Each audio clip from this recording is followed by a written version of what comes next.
안녕하세요.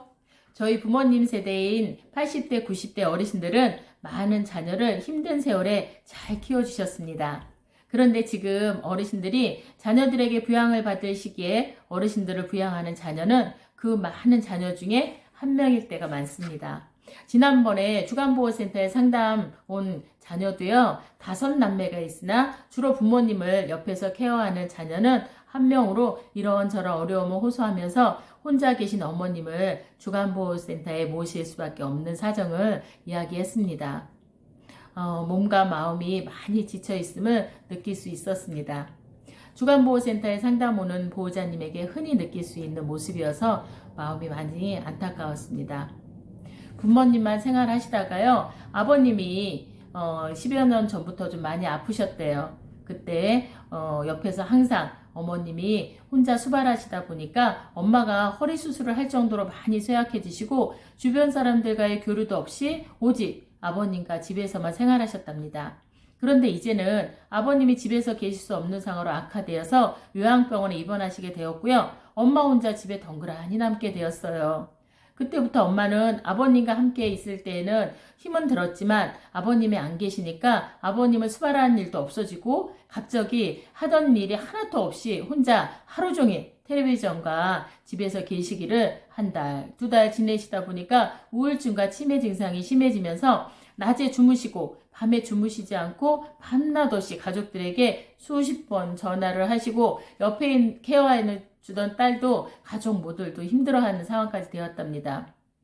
그런데 엄마 집으로 가서 엄마 얘기할 때면 예전에 우리 엄마처럼 아무런 치매나 우울증 증상을 볼 수가 없어서 그때마다 괜찮겠지. 연세가 많으시니까 잠깐 그러시다 말겠지 하고 지나갔다고 합니다.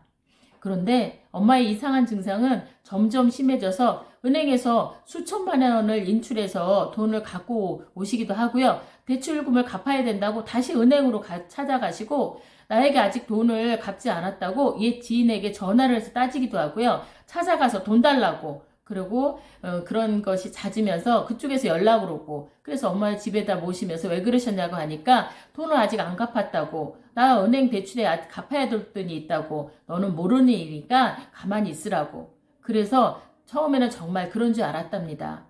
그런데 계속적으로 반복되는 문제 행동을 보고 심각성을 인식하게 되었고 무엇보다도 혼자 계시니까 약도 제대로 안 챙겨 드시고요. 식사도 드시고 싶은 것만 드시면서 어떤 때는 상한 음식까지 드셔서 배탈이 난 적도 있었답니다. 엄마 집에 가서 얘기해보면 우리 엄마가 전혀 이상하지 않고 말씀도 잘하시고 가족들도 다 알아보고 우리 걱정만 해서 엄마 생활이 정상적으로 잘 생활하시는 줄 알았다고 합니다.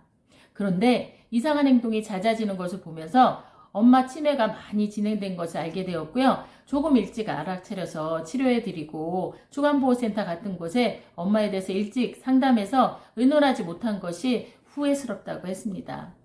이처럼 가족이 부모님이 이상하다고 느낄 때에는요. 부모님의 병환이 많이 진행된 상태입니다. 그래서 그때 주간보호센터 이용을 의뢰하는 경우가 많습니다. 그럼 그때마다 많이 마음이 안타까웠습니다. 주간보호센터에서 어르신을 모시는 저희로서는요, 고령의 부모님이 계신 가족분들이 치매에 대한 정보를 많이 알아서 부모님이 조금 이상하게 느껴질 때 치매 검진과 주간보호센터 같은 활기 있는 생활과 인지적으로 뇌 기능이 더 떨어지지 않도록 관리해드리는 것이 21세기 효도라고 생각합니다. 오늘은 주간보호센터 이용을 위해 상담 온 가족분들의 안타까운 사연을 들으면서요. 고령의 부모님이 있는 가족분들도 더 늦기 전에 부모님에 대한 세밀한 관심으로 부모님의 치매를 예방하고 치매가 진행되는 것을 감소시킬 수 있는 계기가 되었으면 합니다. 감사합니다. 부모님에 대한 사랑은 구독과 좋아요로 표현해 주시면 감사하겠습니다. 감사합니다.